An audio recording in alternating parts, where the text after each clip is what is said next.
culture discourse, chances are you've at least heard of Gamergate.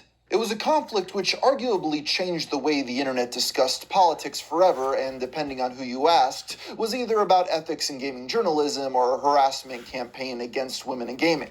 While many people remember Gamergate and its impact, fewer are aware of its admittedly smaller but still notable successor, ComicsGate. Many of the I'm aware of it. I'm Ethan Van Sciver. Hello, everybody. Let's take a look at this video and just go through it. I'm going to correct the myriad, tons of inaccuracies in this video real quick. I'm going to try to do it as fast as I can and make as short a video as I can for this 1 hour and 6-7 minutes runtime. Many of the events have been either poorly documented or lost to time. Deleted but I have done my best to piece it all together. This is the insane story. You haven't. What you basically did was he followed the Wikipedia article on ComicsGate, which is put together by SJWs, and he clearly used Wikipedia as structure. Now, Wikipedia contains a lot of things that did happen during the course of ComicsGate. Those of you who have been here for this, who have been here since 2017, know that, there's a lot more to the story than what this guy talks about, and then also what Wikipedia goes into, because Wikipedia was selectively thrown together by SJWs who are against ComicsGate. And so the events that happened in this video, that are depicted in this video, are not at all, most of them are not at all really that important to ComicsGate. They're just important to convincing people not to be a part of ComicsGate, perhaps. Fizzled out, it proved two things. One, Zach had ambitions in comics beyond just talking about them on YouTube. And yeah, I know. I think this is being set up as a way of saying, hey, Zach is only doing this maybe to get a job in comics. But Zach was already doing comics. He'd already done quite a few Kickstarter comic books. He had written comic books. And I'm not sure if he ever really had ambition and expressed ambition to work at Marvel or DC, although people assumed that he did. I don't know if he ever said that. But yeah, of course. I mean, I think everybody who reads comic books on some level wants to make comic books. It's just kind of a natural thing. So I think it's weird. This guy's putting it this way, phrasing it this way, as a way of questioning Zach's motives. But I think his motives were entirely that of a fan when he did this channel. Two, he was able to rally a community behind him in a way Marvel's modern critics hadn't done. True. As the diversity in comics channel grew, more and more people decided to make their own videos in order to jump on Yellow Flash back then was a complete and total poser and I mean, he still kind of is, but who was just imitating Zach's material to the point where he was actually destroying the comic books he was reading. Stuff that Zach did, that Zach innovated, that the people really kind of related to or laughed at. Yellow Flash tried to do too, but he did it really badly. He took a knife, he stabbed a female. I can't remember what comic it was. Was it She-Hulk? But there was a picture of a woman on the cover, and he took out a hunting knife and stabbed the comic book right where She-Hulk's chest was. And it was a little bit. It wasn't the visual message that I think people wanted to send, but it was funny. Bandwagon. While it's difficult to find exactly when the name was created, this was the time when ComicsGate truly began to form as a movement. Yeah, ComicsGate was created by everyone. The name ComicsGate, because Gamergate had just ended, and Gamergate was largely seen, I will tell you, from the left's perspective, as a victory for the left. They saw the Gamergate guys as people who they'd convincingly portrayed as Nazis and bigots and white supremacists in order to silence them. The pattern was already established by Gamergate that anyone who opposed the incursion of the left into these hobbies could be defeated by, portraying them as, acolytes of Austrian men with mustaches who were former artists. And this was definitely used in ComicsGate to silence me because, well, for various reasons. We'll get to that in a second. But ComicsGate was eventually a term wielded by the left to say this person who was criticizing what we are doing is ComicsGate. I don't think there were too many people at the time who were calling themselves ComicsGate who were on the right. That didn't happen until later. Until then, like, people were seen as critics.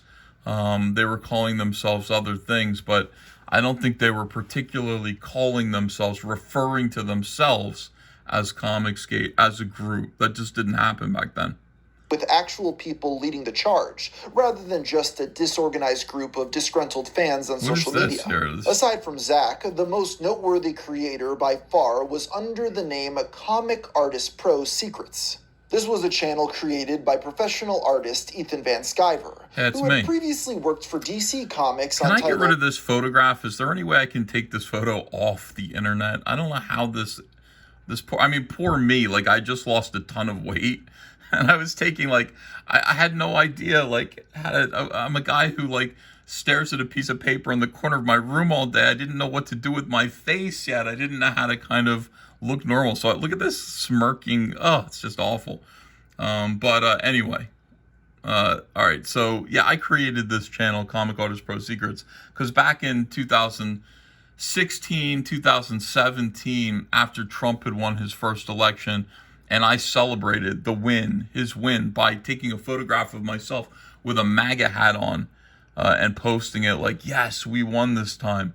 That's how I felt. I was I was naive that there would be any kind of a pushback, because I really felt like I was saying very simpleton type things to my peers, like, hey, this is how America moves forward. Left foot, right foot, left foot, right foot. We need a Democrat and a Republican in tandem in order for real progress to be made.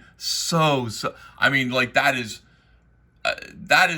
basic American, civics from the 1950s, but in 2016, that was not happening. They literally wanted me dead. They were howling for my blood, just like they were howling for the blood of all Trump supporters, who,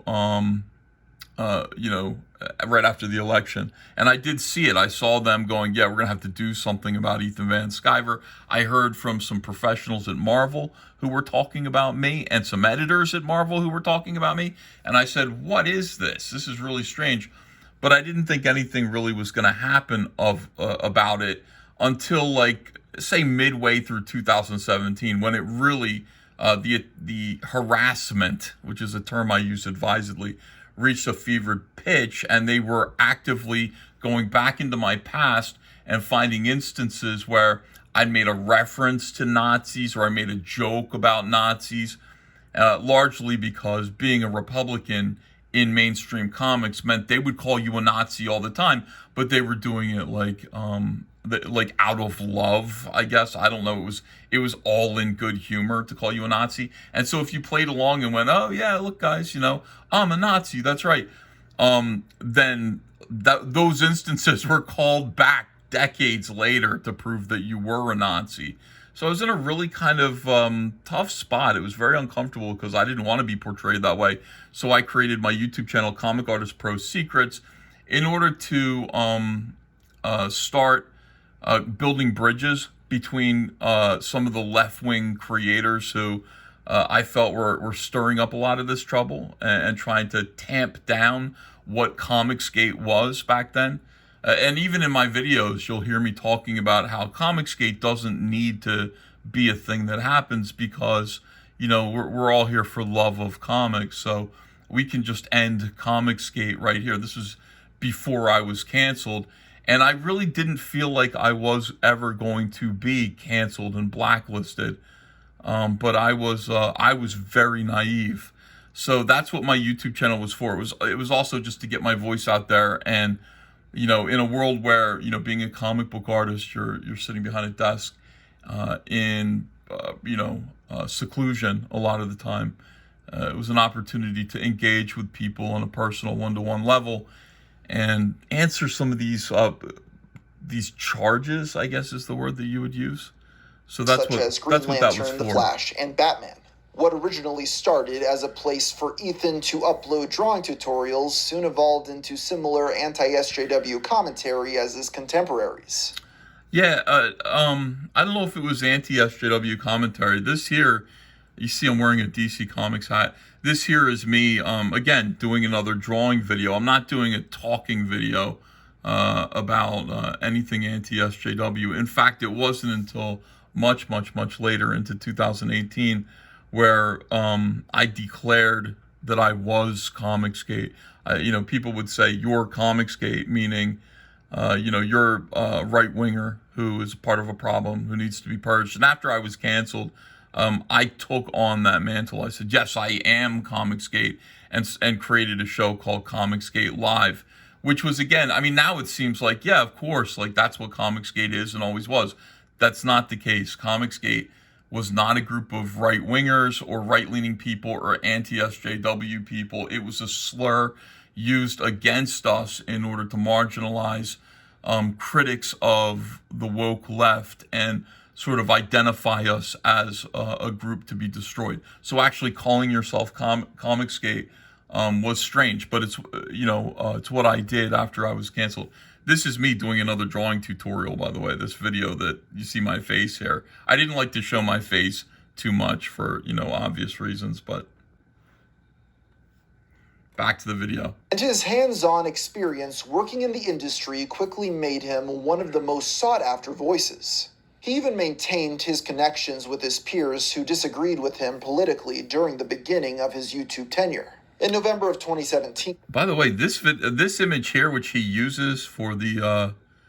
is this the image that he used for the thumbnail of this video? This is from like 2010. This is 15 years old. I think I was in Greece. I was in Athens doing a convention, I think, when this picture was taken. I think. I could be wrong about that. I wasn't maintaining contact with... We were still in contact. It was around November of 2017.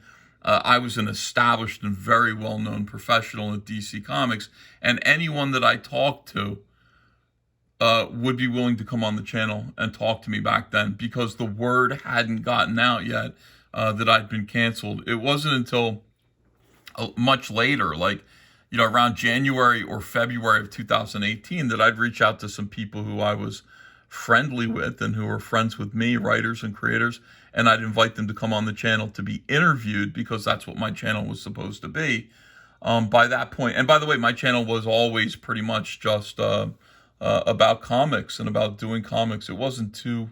You'd have to look very carefully to see me speaking out against woke back then. It just wasn't what I was doing.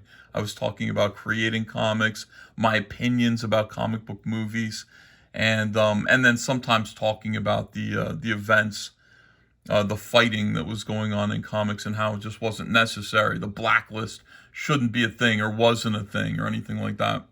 So around January or February, I'm reaching out to people in mainstream comics and asking them to come on the show to be interviewed, like so many others had before, and they were scared to do so. They would politely decline. And that's when I knew things were getting weird.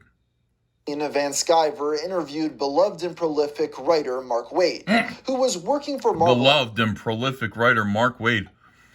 I mean, that's right there. Like, I watched this documentary and I was just like, this is mostly accurate, but as soon as we got to the beloved and prolific Mark Waid, that he would say that about this individual struck me as kind of strange.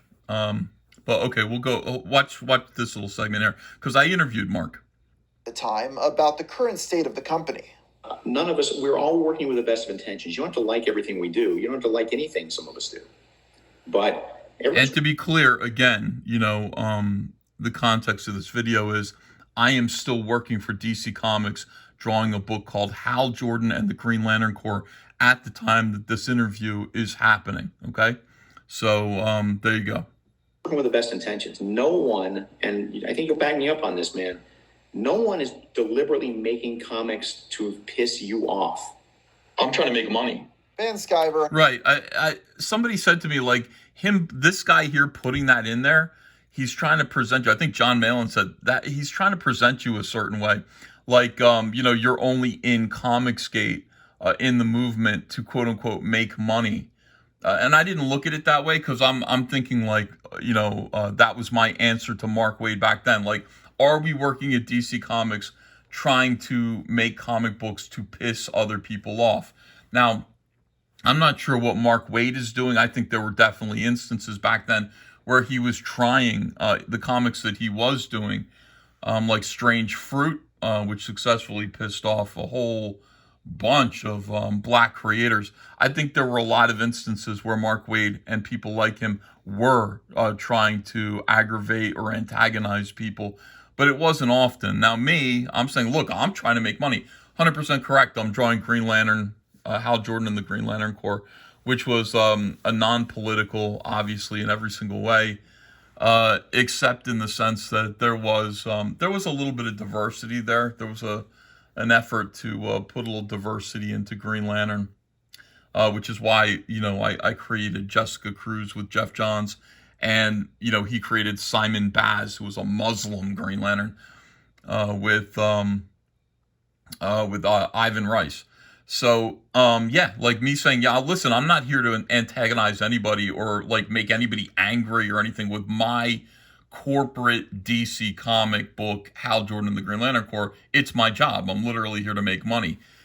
But I feel like this guy put that in there in a way as a way to sort of suggest that I got involved in ComicsGate to make money, which is a completely illiterate interpretation and reading of what was going on back then.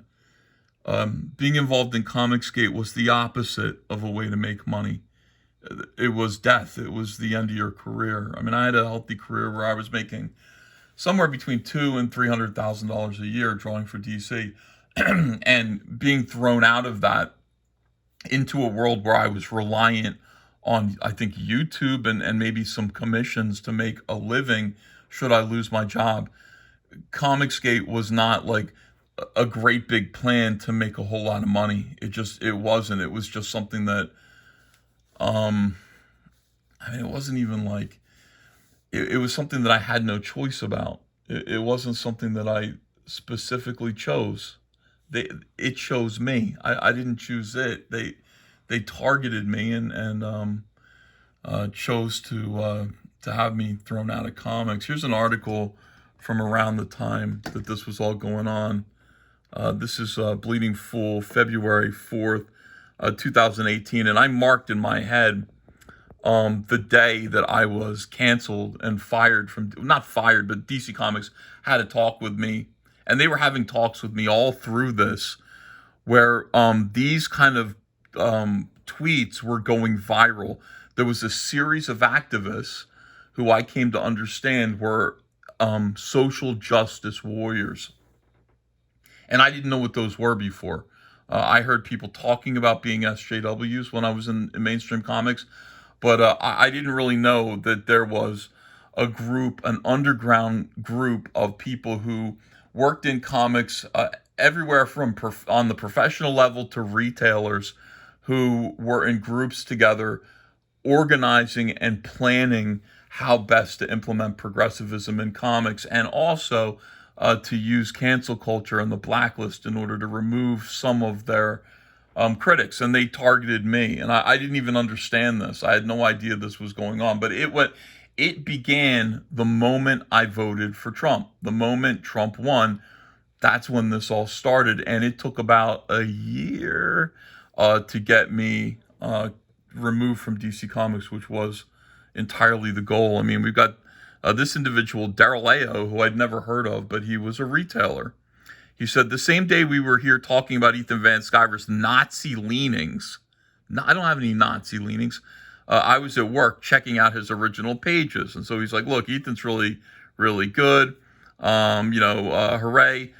Rich Johnson's assertion that Ethan Van Sciver isn't a white supremacist because he's toned down his rhetoric is effing insane. This is the stuff that was going out all the time, and it was a discussion that was happening between a bunch of people who would copy this, and then what they would do, you screenshot it and then share it, so that way there's no tracking any quote tweets or anything like that, so you can't follow the trail of who was spreading this. And I started to see all these tactics go on. And this guy here, who was black, was basically complaining that I was harassing him. But all I was doing was saying, who are you? Why are you calling me a white supremacist? I'm not a white supremacist. You're harassing me. A Nazi's harassing me. So this blew up real big, but it was all part of the plan. I don't think anybody really believed that I was harassing this guy. It was just a means to get sympathy, to create a case against me. This individual, Tim Doyle, again, had a really good tweet against me, May 11th of 2017, that went viral, and this got retweeted all over the place. Like, I'm either a legit homophobic Nazi or pretending to be one. Either way, I'm no longer supporting him, with a bunch of pictures of tweets and things that I've made in the past, and my sketchbook that you'll see here. He'll show you this, and all this stuff kind of went super viral. Now, Bleeding Fool here is trying to defend me, and they're saying this is defamation. But their thing was, their plan was very clear. So anybody who thinks that, being a part of ComicsGate, and trying to join an effort to displant these people was a path towards money, is really cynical. Like, go sack groceries, you're done, Ethan. Like, this stuff was going mega, mega, mega viral. And DC Comics was seeing all this stuff, and this was at a time when they were in financial trouble and were trying to sell themselves to AT&T. So here's just more and more of this, like Black's Hedrum, he, him. Is there a Bleeding Cooler Comics Beat or CBR article I can see in order to look? How do we stand on this? Like Ethan being racist, Ethan being a Nazi, again, they were just, look at this. We're watching Ethan in real time. They're saying a prominent DC Comics artist harass a black cartoonist for days and partner gleefully with a fan. That's Richard C. Meyer, who regularly targets abuse on trans creators. The question is anyone at DC Comics watching? PR, HR, editorial, Jeff Johns. They did everything they could to get me canceled for my politics. And the worst part of it is, and it worked, by the way. It did. All of this stuff did work. See me trying to defend myself here ineffectively, because I just didn't even realize how big this situation was. But they were calling me a Nazi, and they were trying to get me removed. Somebody said, hey, I don't think what you're doing is right, to Mr. Van Sciver. This was his answer to that, the Daryl Ayo guy. So this was published February 4th, 2018, right before I was officially canceled.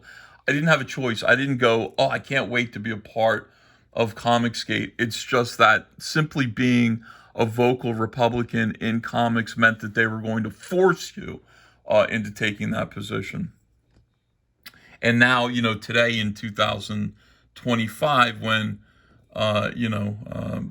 so much time has passed, that kind of thing is forgotten by guys like this who make videos and then just kind of imply that just because it turned out that I did make a lot of money, by crowdfunding my own comic books while a part of ComicsGate, that must have been the grand plan.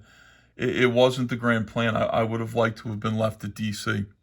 Had been no stranger to controversy prior to his rise to YouTube prominence, though. Controversy. For years, comic book fans had criticized him for... So Rich Johnson, who runs Bleeding Cool, put out this article as a way to sort of Barbra Streisand effect this thing that I was a Nazi by saying he's not a Nazi.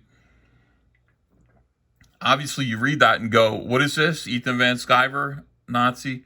He knew what he was doing. Edgy sense of humor and provocative imagery used in his work. For instance, he once released a sketchbook titled My Struggle, a winking reference to a certain Austrian painter. No, I mean, what it was a reference to was the fact that, I had taken Sinestro and given him a whole lot more gravitas as a villain and made him less of a kind of silly character. I kind of thought of him as Adolf Hitler, and I gave him a new look. based on that sort of, with that kind of a thing. On top of that, like my peers, like Mark Wade, had referred to me in friendly terms as a Nazi in the past. I did hear other people referring to other individuals who were leaning right or perceived to be leaning right, like Rob Liefeld, as a Nazi. I heard leftists saying that about him.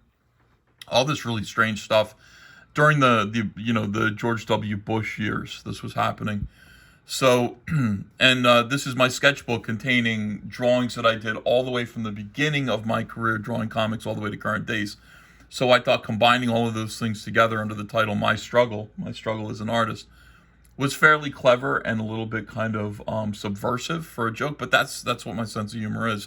They thought these people, I mean, I don't understand. To this day, I do not understand, like, A, what is wrong with this? Like, it's clearly a funny joke, but what would be the harm in this? Like, what exactly is contained in this book?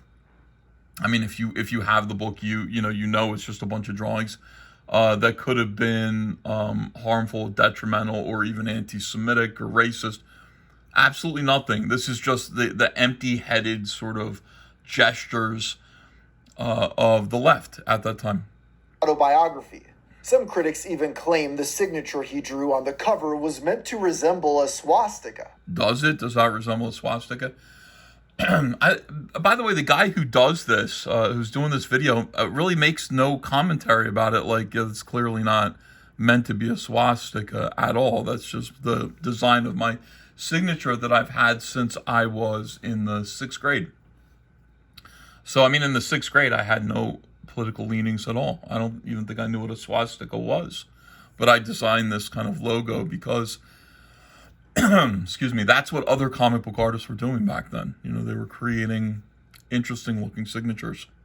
With this controversial reputation, it should come as no surprise that things eventually... My controversial reputation is that I was a basic Republican. I couldn't have been more lukewarm, kind of Mitt Romney Republican back in those days. But to the people in the mainstream comic book industry, that meant I was akin to a Nazi. I mean, honestly, my opinions and views back then were so lukewarm. I thought politics were largely something to laugh about. I thought extremism was funny. But I didn't hold extremist views, and really there wasn't much that was controversial about anything that I did or said. My redesign of Sinestro was incredibly successful because, of course, it was, but I wasn't saying anything good about, the person who was sort of being referenced by Sinestro's overall at all. He was a villain. So... into real life. In November of 2017, Ethan attended a fan signing event at Gotham City Pizza in Orlando, Florida. While things seemed to go well enough, the next day he posted to Twitter that the restaurant had been vandalized during the night. While there were no witnesses and no suspect was ever caught, Van Sciver placed the blame squarely on the SJWs, who were I received a bunch of weird death threats. Attacking him over right before I went to this convention and this appearance. This was in November, so my YouTube channel was fairly new. I did this appearance at Gotham City Pizza, which was meant to be like a comic book / pizza beer place. And I was supposed to be there signing comics and drawing sketches for people. And this guy was like, I'll see you at Gotham City Pizza. He knew where I was going to be. And it went well. It went great. Billy Tucci was there. The place was filled. So there wouldn't have been an opportunity really for violence anyway if somebody was looking for trouble. But I went back to the hotel, and the next morning I woke up and the guy who owned the place said somebody had thrown a cinder block through his front glass door. And we don't know. You know what I mean? Like, do you know it was an SJW? No, but nobody broke in. Nobody took anything. It was an act of vandalism. It wasn't a, B&E or anything like that. And so coming hard on the heels of these threats that I was getting, like everybody knew that's what it was. You could feel that kind of negative energy in the air. November of 2017, 1 year after the election, and yeah, like it was the threats that I was receiving were ramping up, absolutely ramping up. Social media. As ComicsGate began to form into what it would eventually become, some people decided to come together to define what exactly they were fighting for. The administrators of the ComicsGate wiki eventually came up with 5 modern trends they wanted to do away with. 1, the adoption of art styles influenced exclusively by progressive politics. This is 2, actually the pretty hiring good. of people based purely on their surface traits and oppressed demographic status. 3, the change or outright replacement of beloved classic characters in the interest of shallow appeasement, supposedly in the name of progress. 4, the elite attitude and purge of anything that is not progressive under the mantra of not progressive enough. And finally, 5, the rejection of honest criticism swept aside as harassment or discrimination. As these pro-ComicsGate influencers continue to grow, so did the comic book industry continue to Again, when you're saying pro-ComicsGate, like, that isn't a thing. I mean, that just wasn't, like, ComicsGate was the conflict itself. Therefore, like, anybody who was pushing back against the critics was also part of ComicsGate. them ample material to discuss. Because yes, we've barely examined the tip of the iceberg when it comes to all the outrage-inducing comics Marvel published between 2015 and 20 years. Even with Alonso gone and all the beloved classic characters returned, people like diversity in comics and Ethan Van Sciver continued their crusade. For them, just because one man had left Marvel, that didn't mean the perceived cancer was gone. Yeah, I mean, again, it's funny that the look where that looks like the little Austrian man here. I wasn't talking about comics back then. I felt like it wasn't my place to really go in too much on the comic book industry in terms of the work that they were producing. It still felt very taboo. I was talking almost entirely about Star Wars back then. Star Wars was a better way to discuss, for me, as an outsider, somebody who doesn't work for Lucasfilm or Disney, is just merely a fan of Star Wars. It was a better way to discuss exactly what was happening in comic books without getting into the lives and careers of people that I actually knew. So, I mean, I did every now and then discuss what was going on in comic books, but my focus, if you'll remember back then, was on Star Wars. It made zero difference to me that Axel Alonso left. This guy's acting like Axel Alonso leaving changed everything. No, dude. The the people. Axel Alonso was, he opened the door for a lot of SJWs, but Bendis did too. So did Warren Ellis. A whole lot of these guys opened the doors of the comic book industry wide for some of the most heinous individuals to work in comics and make detrimental changes to the comic book industry and make it a place that was politically toxic for those who were not on the radical left. So there was still definitely things to talk about for Zach and sometimes me. And those in the industry were growing more and more frustrated with the growth of ComicsGate. In August of 2018, a Twitter user posted a since-deleted clip of fan-favorite writer and artist... Yeah, I am too. I'm getting more and more frustrated with the growth of people criticizing me. Why is that even a point? I'm really getting frustrated with the fact that people are criticizing ComicsGate or criticizing the mainstream or whatever. It's like, so what, dude? Yeah, tough.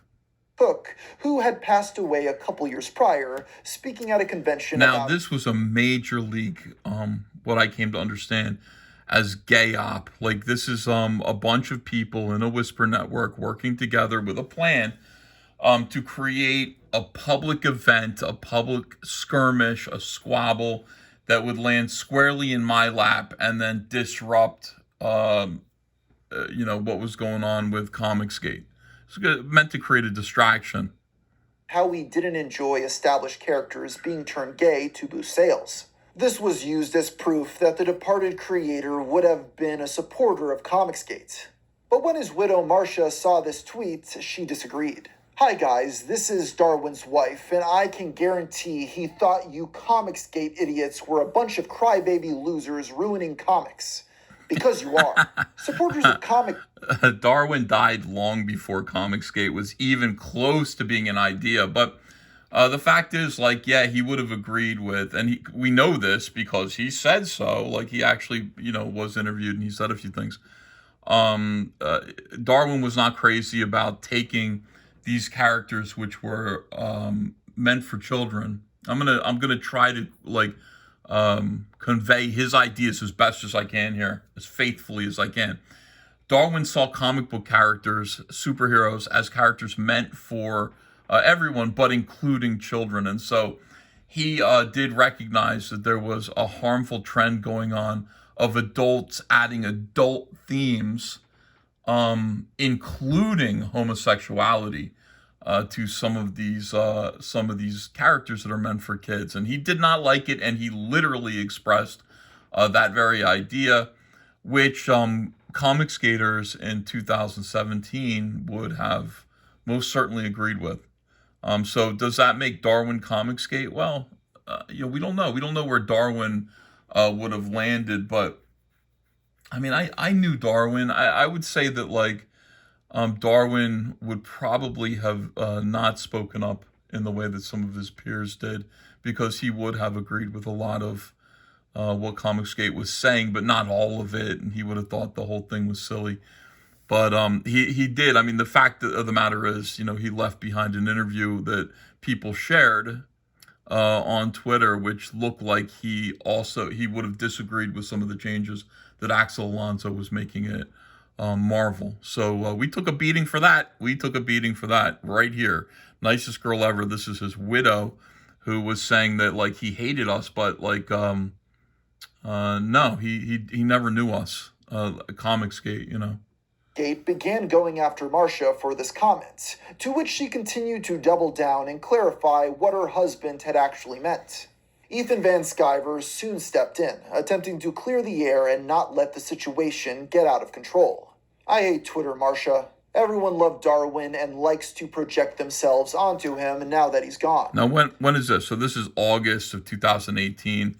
I've been canceled now for 6 months, roughly.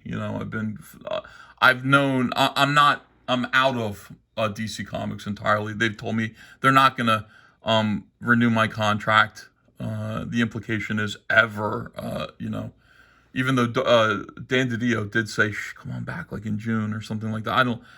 I knew then that would be impossible, because this crazy whirlwind was happening. I would never be allowed back in peacefully. So this is me, like, still very much a part of the comic book industry, trying to mollify Marcia Cook, who, to me, it seemed like maybe she was legitimately upset and just didn't understand what was going on here.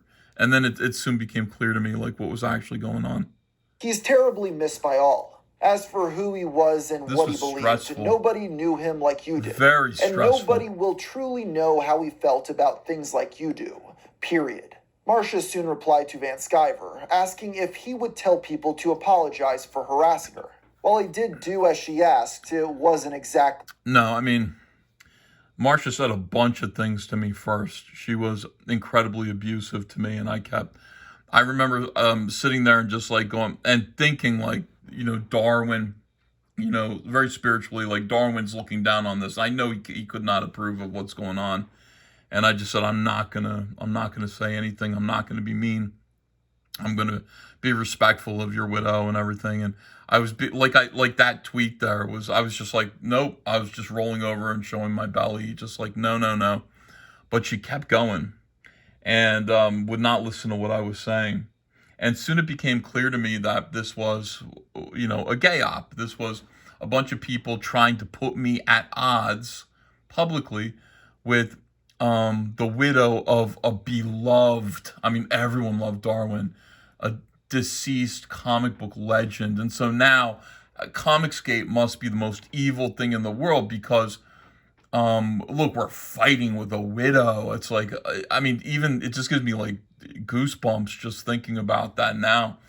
How awful a situation that was, and they did that to me deliberately when I'm already basically like, I've been cut off at the knees. I'm already having a tough time feeding my family, and I finally managed to get a crowd fund together, and it looks like we might be okay. And here they go, man. They just will not stop, and they're putting me in the worst PR positions ever. And I'm trying to manage it. I'm trying to navigate it. So she's like, get everybody to apologize. So now I'm supposed to turn to everybody who is now declared themselves to be ComicsGate, which is something that I did as soon as I was fired. I said, you know what? I'm tired of like hiding from this label ComicsGate. I am ComicsGate. I am whatever you want to call me. That's what I am, and I'm fighting back now. That's how ComicsGate kind of became something associated with me and actual people who were proud of it. So anyway, like now I'm being told, like, either turn against everybody who's on your side fighting this fight against the evil people who are pushing you into this situation against, Darwin's widow, either denounce them or, basically the strategy of all these people is always to isolate you. It's always to isolate you and put you on an island. That's what SJWs want to do. They want to get you alone. They see you, they point at you, they say, you're somebody who is, going against our narrative. We're going to try to isolate you and put you on an island and then possibly get you to kill yourself. That's the ultimate goal. This is what they ended up doing to Ed Piskor. By the way, this guy blames me for Ed Piskor too, which was like absolutely mind-blowing. Yeah, like that's what they were trying to do to me. And I'm supposed to go back, look over my shoulder and tell everybody who's being insulted, viciously insulted by Marcia Cook, to shut up and leave her alone, when I know she's like, it's her language, it's what she's saying that's outraging all of these anonymous people who never knew Darwin Cook. They didn't know him. They don't owe him or her anything. And she's insulting them. She's calling them all kinds of vulgar names. So they're angry at her, and I'm supposed to tell them to stop it, while also mollifying her. And I don't think she can be mollified because I think she knows what she's doing, and she's being, manipulated, and she's in in this with some other people who are trying to put me in this position. So this is what I ended up saying. This guy's smirking. What she had meant. Yes, SJWs in comics apologized to Marcia Cook for cynically using her as a shield to attack ComicsGate, and for lying to her. This prompted a number of industry creatives to tweet in support of Marcia, denouncing ComicsGate and everything it stood for. And this is how they reacted.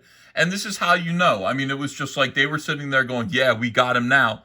And I was supposed to, to react to that in some sort of way that would have defeated me ultimately. And I turned it around on them. So now all of these SJW comic book pros are all going to get together in unison and denounce ComicsGate. For what? I mean, these are essentially just fans who are unhappy with the fact that progressivism is being jammed into their comic books. And so now those very same pros are turning against those fans. And presumably me, although, like, I mean, I don't care. I don't care what they put in their comic books. See, this is the difference between, like, me as a pro and the customers, the people who were buying comic books. I made comic books. I got comic books for free.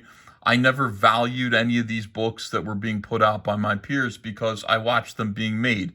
It's like somebody who watches the sausage get made, also like making that their dinner. Like I'm not interested in reading any of these books by any of these people, barring a select few. So I don't really care what they put in their books, but the fans do. The fans absolutely do.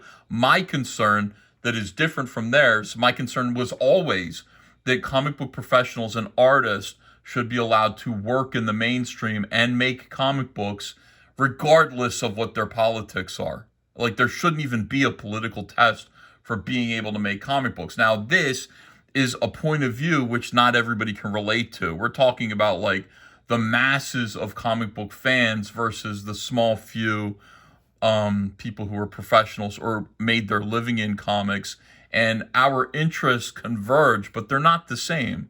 So, my version of ComicsGate and what I was doing was pretty much about putting my fellow comic book professionals to work so that they could continue to make a living making comics. Whereas somebody like Richard C. Meyer, your boy Zach, was fighting on behalf of the fans. And it was a pretty good partnership in that sense. We had both sides of the aisle covered there. Previously been behind the female Wolverine reboot, tweeted the phrase, "I believe comics are for everyone. It's ridiculous. There is no excuse for harassment. There is no place for homophobia, transphobia, racism, or misogyny in comics criticism." These words ended up being... Yeah, I mean, this is silly. This is ridiculous. And they all repeated this because that's what these people do. They're mindlessly repeating, this nonsense. You're antagonizing the fans. You're deliberately antagonizing the fans at this point. Now, we are 1 year later after that Mark Waid interview, and now the war has gone bloody. It's, they are making comic books deliberately now to antagonize and irritate the fans. A year before, maybe they were just trying to subtly, socially engineer the world, the comic book reading audience. But by now, no, they hate the fans that are criticizing, and they're deliberately doing things to antagonize them. Ringleaders decided to leverage their ever-expanding audience to increase their ambitions. They wouldn't just be talking about comic books anymore. They would start making their own. In June, Ethan Van Sciver announced that he was quitting DC Comics and launched an Indiegogo campaign to fund a...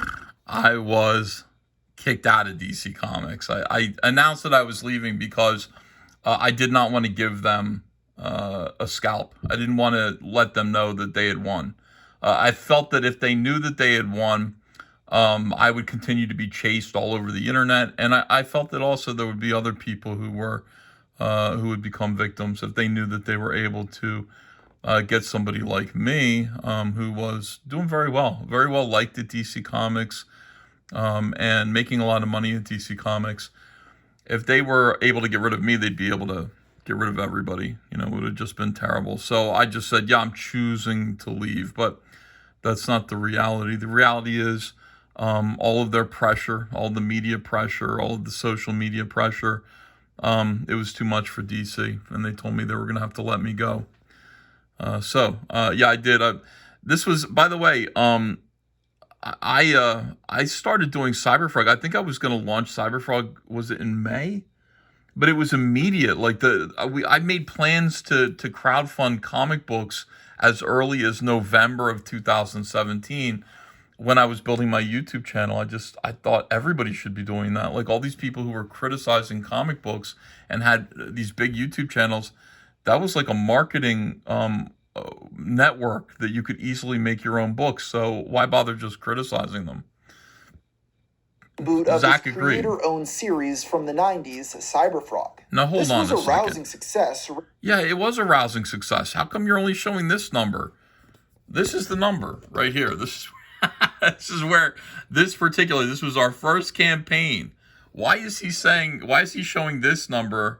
Is that USD? Yes, it is. Why? This is the number. That's weird. Like, I mean, I gotta say, I don't know this guy, Gamer from Mars, but like his attacks are very subtle at first, and then at the end of this video, he goes absolutely ham on me and just starts reciting these John Delarose talking points that are insane. I mean, for somebody who has this kind of a follower count to just say stuff like this. But yeah, it was a rousing success because my YouTube channel was already popular. People watched me get canceled. They knew why I was being canceled. They saw it all happen.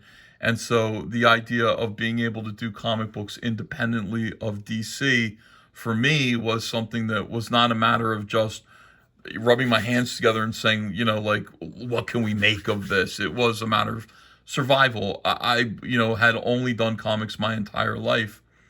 So what was I going to do? Like, was I going to let these activists take control of my ability to be creative?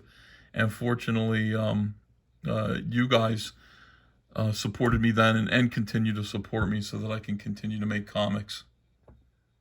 More than its initial $8,000 goal. This momentous achievement led to several other comic book professionals who were similarly dissatisfied with the state of the industry reaching out to Ethan in order to collaborate. Yeah, this is true right here. As soon as I had some success in crowdfunding, I thought, okay, we can make a difference here. This is going to work. And so therefore, those people who have been silenced for their politics, who want to do comic books and crowdfund with us can probably do that. They can probably work in comics and continue to create through this thing that we're building here. I had a show called ComicsGate Live, I called it. And on this show, like, we'd promote independent comic books and crowdfunded campaigns. Seems like everybody can participate here. Now, as soon as I started to do that, this guy turned up. On September 2nd, it was announced that Dave Sim, creator of the popular indie comic Cerebus, would be writing an upcoming Cyberfrog story. Similar to Van's... So here's Dave Sim here. Now, I was not expecting Dave Sim at all. I knew Dave Sim from his essays, his anti-feminist essays, which I thought were delightful. I thought they were really funny and really great, very poetic. And I thought that he'd been canceled from comic books because of that. I thought for that reason alone. But it turns out that he had been canceled. So when he came to me and let me just finish this part. He came to me and just kind of said, a representative of his said, Mr. Sim would like to join ComicsGate. And I was just like, well, that's great. That's great. Had a talk with him and I said, well, my idea for you is, you could write and create a new character, a new IP, and then get an artist to draw it. I understand you're not drawing as much as you used to, so we'll find an artist that you like to draw your IP, and I'll help you. I'll crowdfund it with you. I'll promote it with you, and get it out there for you. And it's really weird. He said he didn't really want to do that. He wanted me to promote some kind of a sale that he was having for digital files of Cerebus. And I wasn't interested in doing that. That's not what ComicsGate was. To me, it was about continuing to make comics, to create new things. And then the other thing he said he wanted to do was write Cyberfrog. And I just thought, I told him, I said, Dave, I think you have me wrong. Like, this isn't a Todd McFarlane Spawn situation where, I created Spawn and there's an opportunity for a bunch of people to do, Spawn work. That's not the way it is. This is my very personal project. It's limited in scope, really. It's just, it's my story. So, he said, well, why don't you just let me help you write it? Like, I'll plot it with you. I'll plot it. And I kind of said, wasn't happy about it. Wasn't really excited about I was excited about Dave Sim, getting to work with Dave Sim and learning from him. But the idea of somebody else kind of interfering with my story didn't appeal to me. But at the same time, I was a newbie writer. I hadn't done too much writing for DC. And so this was an opportunity to work with one of the greats, a master in his field, somebody who I believed was respected, but he had a reputation of being like a crazy right-winger. But they say the same thing about me, so maybe that's incorrect. So then this happened. Skyver, Sim was also a very controversial figure in the world of comics, with his hardline stance against feminism earning him scorn from peers. That's what I liked. This, of course, only made him more appealing to supporters of ComicsGate, Yes. and they largely ignored any outcry against his hiring. But there was one criticism they couldn't turn a blind eye to. Right. Later in 2018, Van Sciver published a video decrying gay shipping culture in the Star Wars fandom in which he likened it to grooming. This caught the attention of Twitter user Ren Famous, who accused the comic book creator of hypocrisy. She posted a screenshot of Dave Sim admitting to having sex with a 21-year-old girl who he had originally met when she was just 14. Detractors argue that if...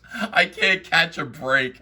I swear to God, it was always something. It was always something. So I've decided, look, your trouble with the feminists, I'm in for that. And then it's like the grooming thing with the 14-year-old.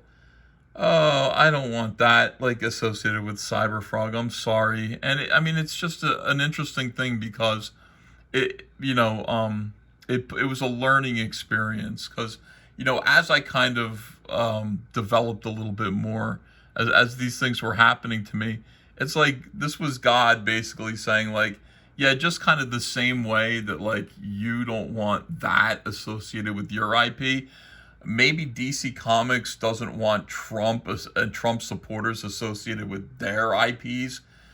And I mean, believe me, that bit of that revelation occurred to me, you know what I mean? But at the same time, I just thought, no, wait a second. Voting for Trump and being MAGA, being Republican is not a bad thing.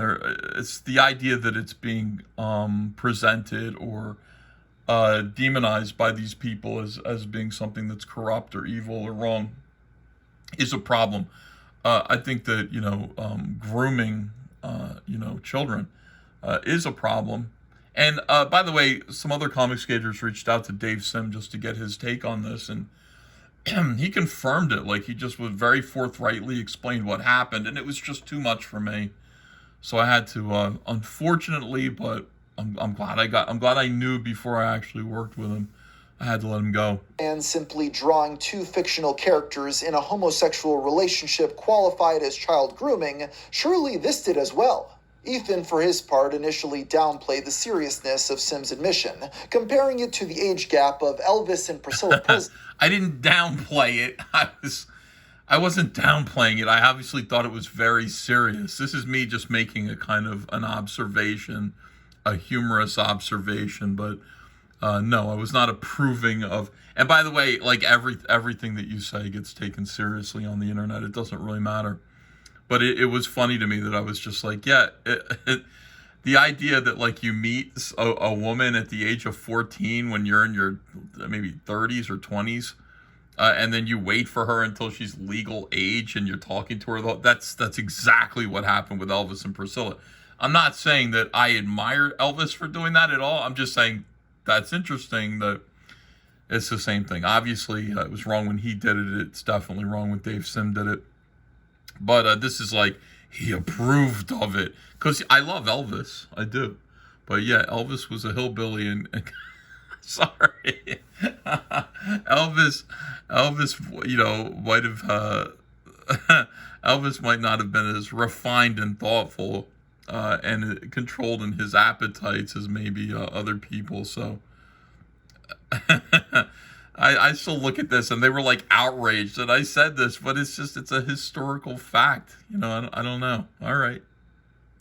A famous couple known to have a very functional relationship. They did not have a functional relationship. They did not. He married her and he cheated on her every single day of his life. And then he divorced her within like, handful of years. It was not a functional relationship. You clown. I mean, you probably don't even like Elvis, so you don't really know, but no, it was not a functional relationship at all. To concede and announced that Sim had been removed from the project. Yeah. But Ethan was far from the only person disgruntled with the industry who was making his own comic. In fact, it was also during this time that he started ComicsGate Live, a series of streams which provided a platform for independent creators to promote their own projects. But there were other people outside his audience who had ambitions of their own. In September, a creator known as Vox Day, who was also very vocal in the surrounding conversation and had already been releasing his own works for some time, announced a new publishing imprint with a name that caused a great deal of backlash: ComicsGate. Yeah. People were outraged that someone would take the name of a communal movement and turn it into a personal brand. Yeah, I know what he's trying to say here. He's trying to redirect this at me because I had to do that. How could you take the name of a communal movement and take it as a personal brand?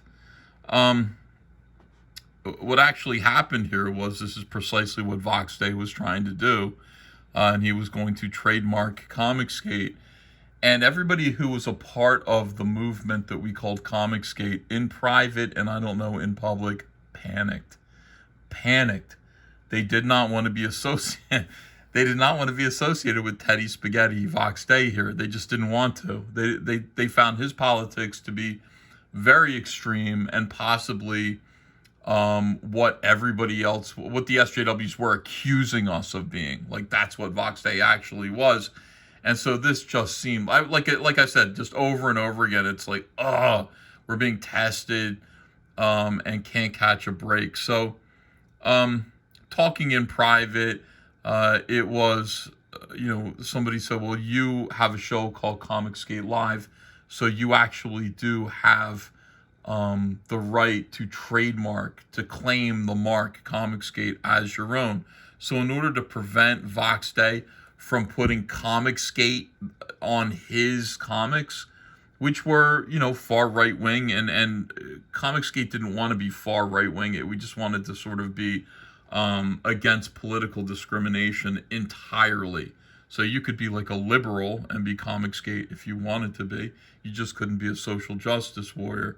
And you had to kind of agree with our views on things mostly and our ambitions. But so I had a lawyer send Vox Day a cease and desist saying that he couldn't do this.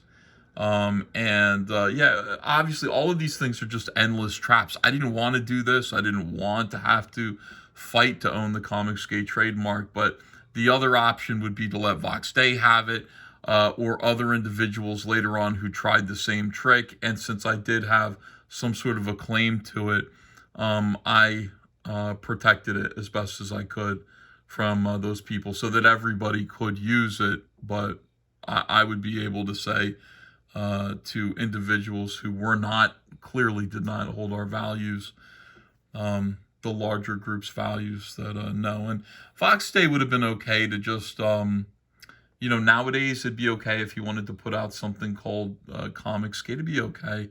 But there are other individuals who were seriously hated ComicsGate who wanted to trademark it so that they could destroy it.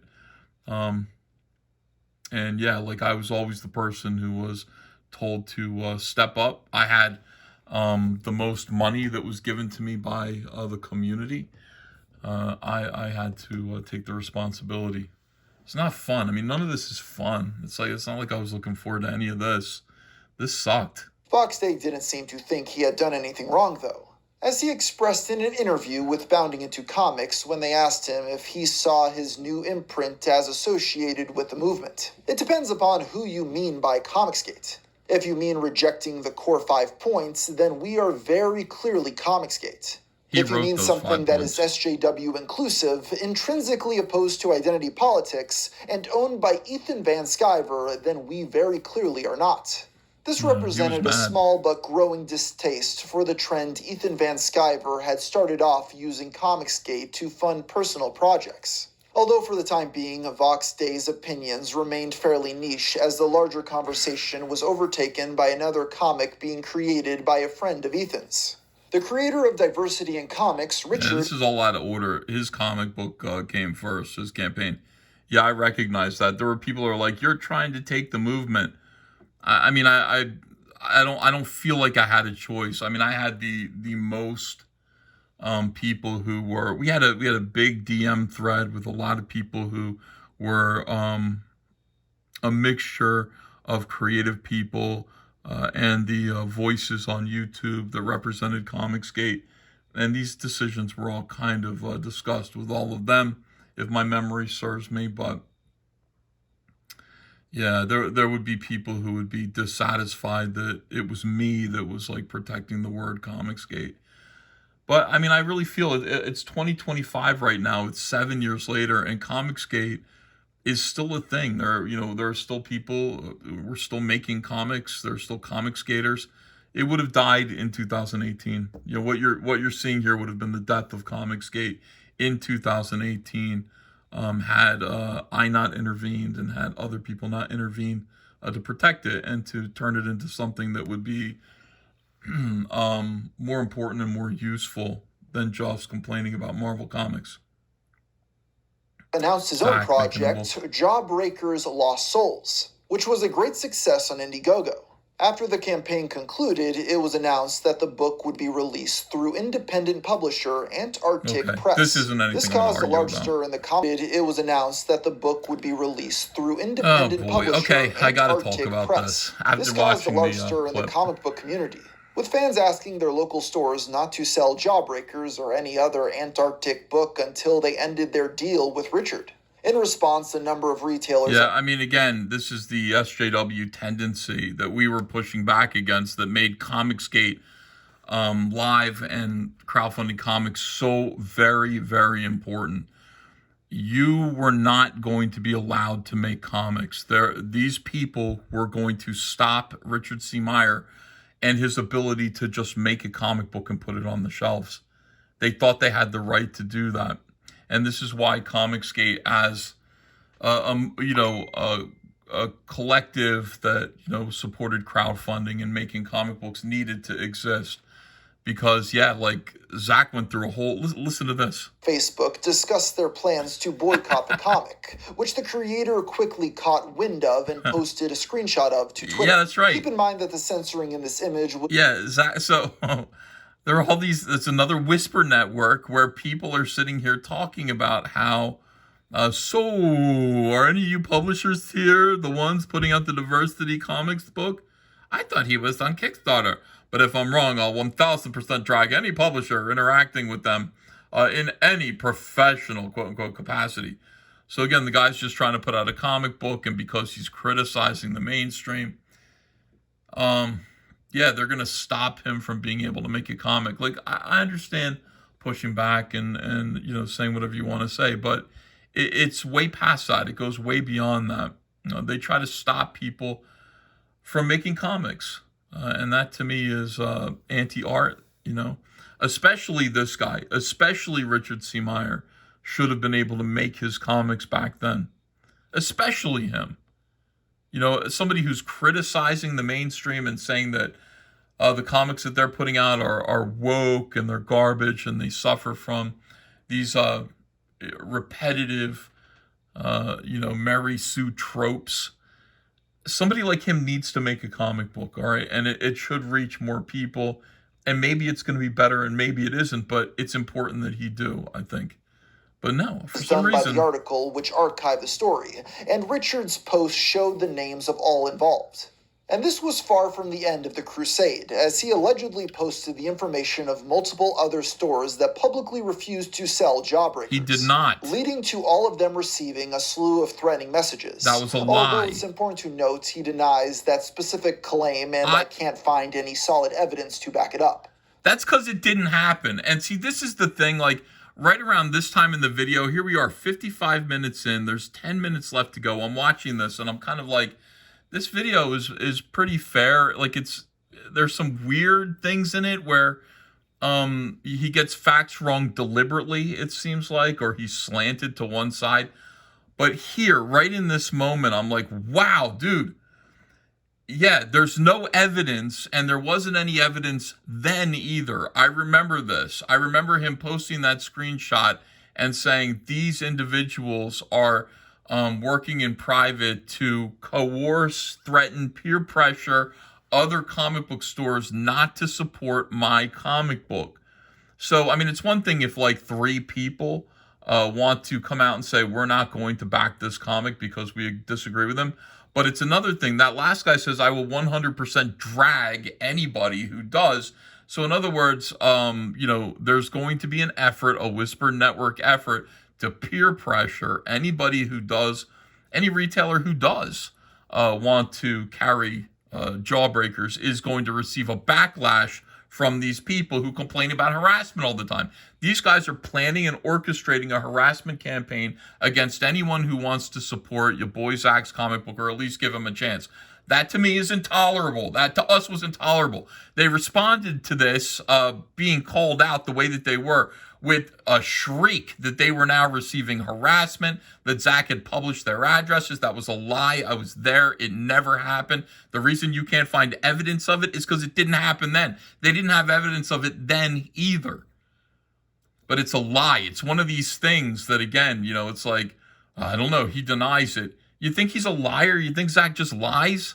I mean, again, it didn't happen. There was no addresses. There was no harassment that these people received.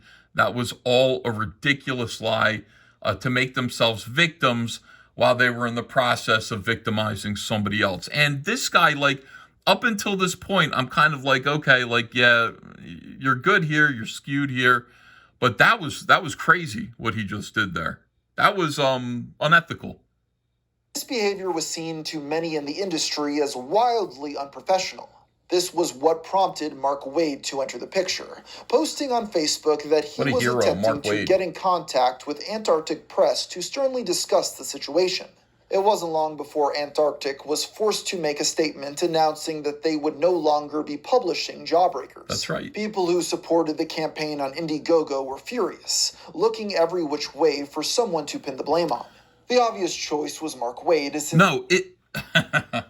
They were not looking every which way for somebody to pin the blame on. It was clear, and everybody knew at the time, that Mark Waid had put in a personal phone call with Ben Dunn and Ben Dunn's brother of Antarctic Press, and had basically told them that if they published your boy Zach's Jawbreakers Lost Souls, Mark Waid was no longer going to be able to hold back the, quote, hounds of hell from destroying their company. It was a clear, coercive threat that Mark Waid was making there. It's not as though everybody was looking for a scapegoat for the fact that Antarctic Press backed down.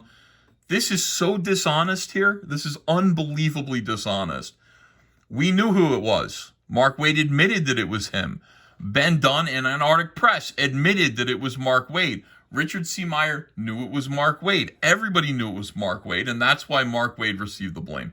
He had made such a large public statement about speaking to the publisher, and Richard was happy to feed into that fervor. He wasn't happy, he was angry. By Mark Waid yesterday was far beyond the realm of decency. Intimidation, threats, coercion against a publisher, a medical professional, and a good man brought to his ragged edge in just 2 days from the pressure. Disgusting. What was his evidence for this supposed vicious intimidation, you might ask? Ben Dunn and his brother told him. This next thing about Marvel Comics is what would be known as a red herring here, all right? A screenshot of a second-hand retelling of a post from 4chan about how Waid had apparently used Marvel's name to lord power over Antarctic Press, prompting the indie publisher to threaten legal action against the comics juggernaut. Even the writer of this accusation told... Yeah. That had very little to do with what actually happened there.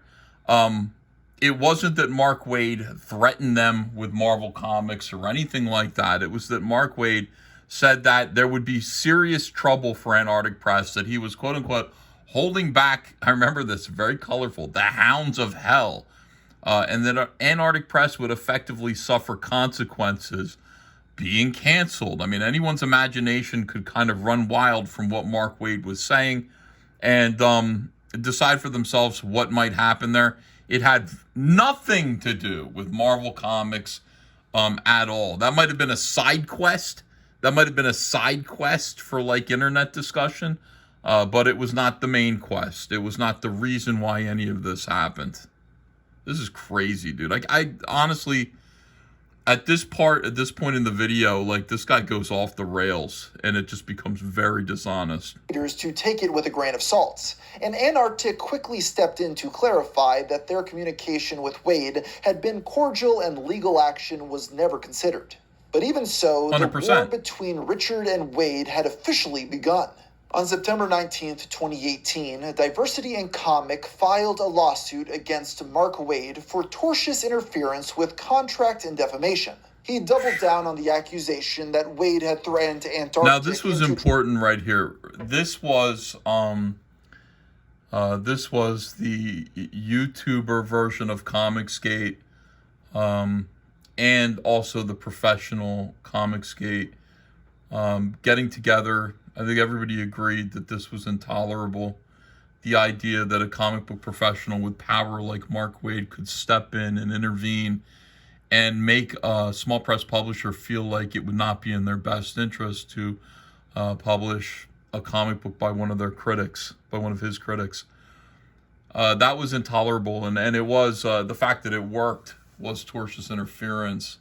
And so we got together and we funded this. We funded this lawsuit. Zach said he wanted to do it at the time.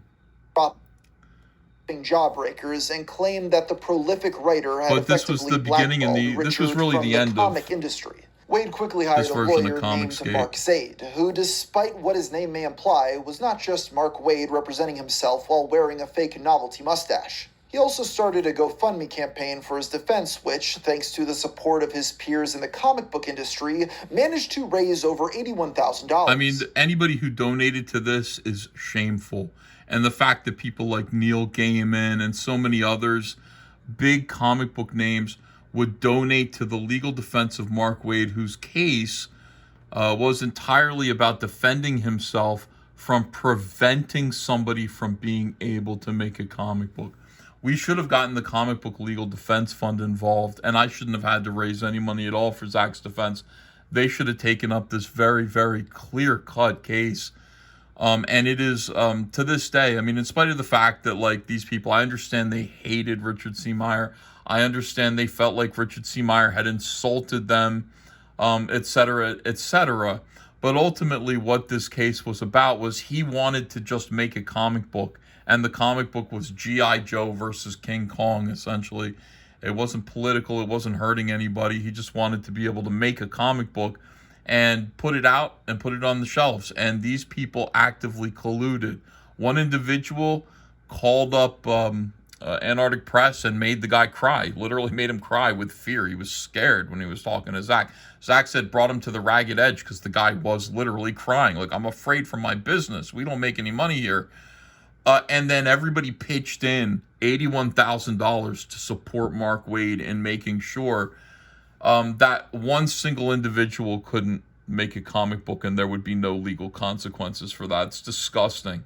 It's absolutely disgusting. The state of the comic book industry in 2018, we had a big fight ahead of us because of this, and everybody was ready to go. We were ready to fight it. In response, Ethan Van Sciver decided to launch a rival GoFundMe on Richard's behalf, collecting $146,000. Thank you, everyone. The description of this campaign showed just how much Ethan's opinion of Mark had changed since they talked on a live stream only a year prior. Yeah, I mean, of course, like a year prior, Mark Wade had not threatened my other friend's comic book publisher and gotten him to cancel his project. Well, I mean, what do you mean? This is wow. Ethan's opinion of Mark Wade had changed. Yeah, that's magic. You know, when somebody does something that incredibly disgusting and tries to ruin somebody else's career like that, he could have just, he could have just criticized. He could have just like made fun of Richard's comic. He could have just, done whatever it was. Say, this guy can't make comics. Look at him. His ideas are stupid. He could have done any of that stuff. Instead, what he did was he contacted every single avenue by which, and they did, by the way, you skipped the part where SJW's also contacted Kickstarter and got his campaign kicked from Kickstarter. So if it wasn't for Indiegogo, this book would have nowhere to be crowdfunded. No publisher, no source of funding. They did everything they could to stop this one individual from making comics because he was a critic. I find that disgusting. And yeah, like my opinion of Mark Wade, you better believe it changed from there. My opinion of a lot of these people changed. Mark Wade, a bully with a history of harassing those who disagree with him, took it upon himself to call Zach's publisher and interfere with the contract they had between them. He is at the very heart of the problem in comics. And we must not allow Richard Limited... So again, where did this come from? Mark Wade a bully? In November of 2017, Van Sciver interviewed beloved and prolific writer Mark Wade, who was working for Mark Wade, beloved and prolific. The current state of the company. None of us, we're all working with the best of intentions. You don't have to like everything we do. You don't have to like anything some of us do. But everybody's working with the best intentions. No one, and I think you'll back me up on this, man, no one is deliberately making comics to piss you off. That's funny. Like, yeah, so after this interview, and it was great. It was a live stream interview, and the chat was filled with people, and it went great. But Mark soon became aware that there was somebody in the chat. This is Mark. Look how reasonable, beloved. Beloved professional Mark Wade. Mark soon became aware that there was someone in the chat who had named himself Mark Wade and was kind of goofing on Mark Wade during the interview. So he heard about this, and I got this email from him. I received this email from Mark, beloved professional Mark Wade, who wouldn't do nothing, guys. Mark Wade wouldn't do nothing. We just chose, for some reason, we just selected Mark Wade and he's a reasonable guy. We just selected our outrage and aimed it at him. Look at this. Effing fix this, he said. Go to Facebook now. He's commanding me. Then go to YouTube. Effing fix this, Ethan. Do a video to your rat F followers that makes it clear to them that this will not be tolerated on your channel. Now, he commands me. What he's saying I should not tolerate is somebody in the chat. We had 900 people watching. One of them had changed their screen name to Mark Wade. This will not be tolerated, everyone. He says, I can't effing believe I fell into this trap, man. Everyone warned me. I'm sorry, everyone warned you about going onto my channel? But no, I had to go extend an olive branch to your FA followers. I regret it now even more than you could possibly effing imagine. That's this guy here. This guy is this guy. Oh, it didn't end there. It didn't end there either. So here we go. Here's more of this. He commands me again in another, I think this is through email, because he also sent me Facebook messages. Make a video for your channel, making it abundantly clear to your followers that this sort of shit will not be tolerated and does not help. You cannot tell from this that it's a troll account.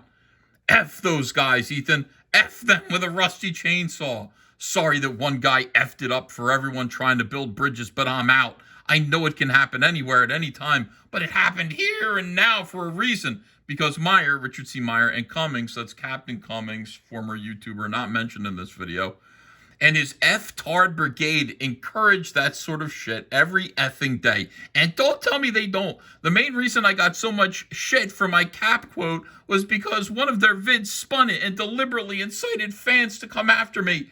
I really am out. There's no point to trying to build bridges. I just don't have the patience to deal with mongrels anymore. Sorry, he says. And then this. One of your a-hole followers created an impersonation account to have me slag off your fans in the comments. I've already reported it for impersonation. But that's not enough to shut down the damage, he says. And imagine getting this email that says, effing fix this from Mark Wade. Imagine this guy, imagine this guy works for you. And you're getting messages like this. It's crazy. This is the mainstream comic book industry. And then over on my Facebook mentions, my Facebook messages, I should say, like DMs, are they called? Private messages from Mark Wade here. Fix this now. Just like the way he has, like, you know how he'll have, like, some of his characters speak with different word balloons and each word is like a period after it, like for emphasis. This man... I'm supposed to, guys, stop making impersonation accounts in the chat. Stop calling yourself Mark Wade. He says, effing fix this. I'm leaving for the airport in a mother effing hour. And this is the last effing thing I need to be happening right now, Ethan. Your followers are effing a-holes. They're effing monsters. I'm about 30 minutes away from filing a complaint to have your entire account suspended, Ethan. Which is exactly what these mother effers want. Fix this. And look at my reply to him, by the way. It's like, this, where is it? Oh, there it is. This tirade isn't okay. You owe me an apology.